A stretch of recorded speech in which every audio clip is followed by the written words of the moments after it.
Before I start, I want to wish everyone a happy Star Wars Day. I will be with you. My name is Chris Ortiz, and I'm one of the co-founders of NewsCastic. What is NewsCastic? It's a marketplace for journalists. I want to give you a couple scenarios of how NewsCastic is working today. Let's say you're a TV station in Huntsville, Alabama, and there's a local basketball game coming up, and you want to cover it, but because of years of downsizing, you just don't have the staff to cover it. So one option is you use the NewsCastic marketplace to find a local, verified, professional journalist to cover that game for you. So the journalist goes to the game, they're capturing video, audio, photography, capture the game for you at a fraction of the cost of what it would cost to pay for a full-time journalist or using the Associated Press. Another scenario NewsCastic is used, let's say you're a local business. You desperately need to reach your customers. Well, where are all your customers? They're on social media, Twitter, Facebook. So now you could buy an ad, but no one clicks on ads anymore. Or you can use the NewsCasting marketplace, find, again, a local, professional, verified journalist that will write a story that attracts to your audience. So the journalist gets paid, you reach your customers through that story that's shared on Facebook as a sponsor of that story. In both cases, the journalist gets paid, and that's what we're doing right now in the 10 markets that NewsCastic is in. We work with dozens of journalists in all our markets. We're publishing hundreds of stories a month on our platform, which is built for today's social mobile audience. And it's not rare that our stories garner hundreds of thousands of pages for our clients.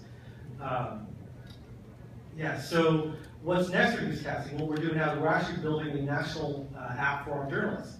So let's say you're a journalist in Portland, Oregon, and you're registered on our site.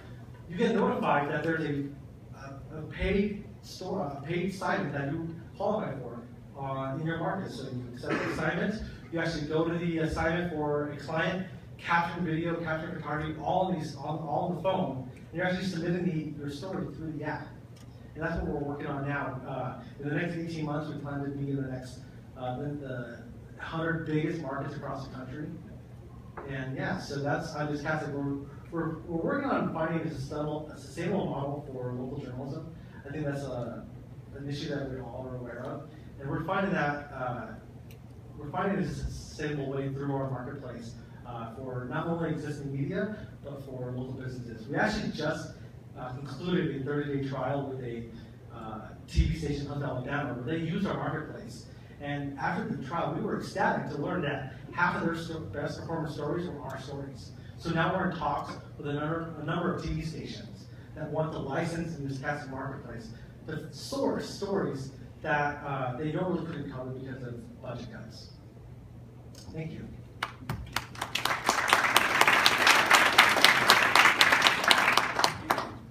I'm sleeping. Sleep with the microphone. I think it's on.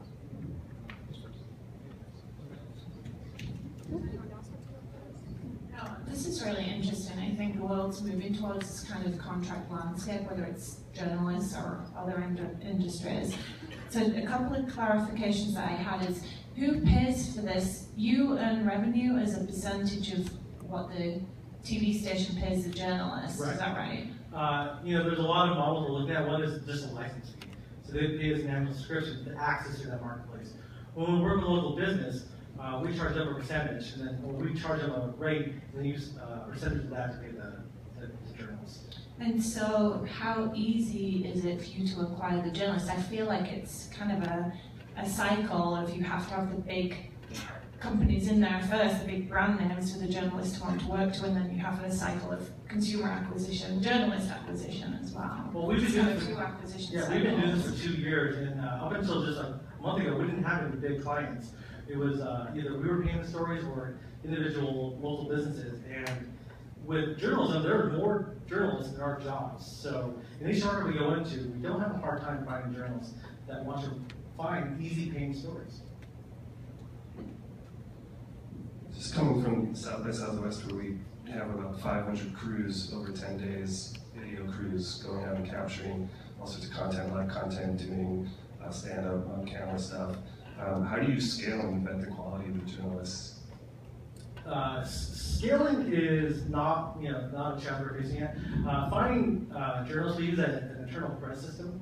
So journalists come in and they earn credit by writing successful, accurate stories, Or, we talk to one-on-one, and if they're an experienced journalist and we can verify their background, they get access immediately to higher news stories. And that's all transparent to the customers, so that they know what quality of journalist is writing their story, and that will change the price range. So if they want a top-of-the-line, serious investigative journalist, then they'll see that credit level and pay for that credit level. So I think the question earlier on creating the marketplace is still one that's lingering in my head. Just the challenge of creating a marketplace is big. I'm curious if you've looked at if there's another market for journalists that, I've seen some in public radio, for example, PRX. It's based out of Cambridge, Massachusetts. It's a big challenge to kind of get to the quality one after a while. We start off with that. Have you looked at some of those in other spaces that aren't necessarily media, written journalism, but more on the video or the spoken word side? We have, and we've actually looked at a number of other marketplaces like Scripted, and even Lance is kind of a marketplace. So we kind of learn what they're doing there. But our approach is really different because it's all local.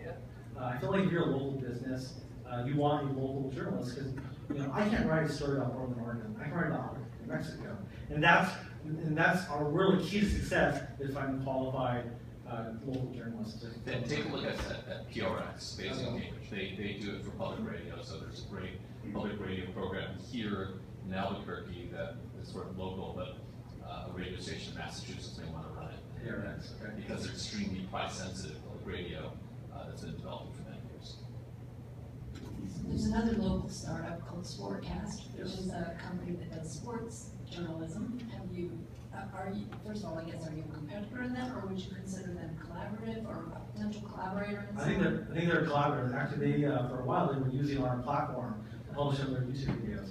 So definitely a collaborator, not so much as a competitor. Thank you.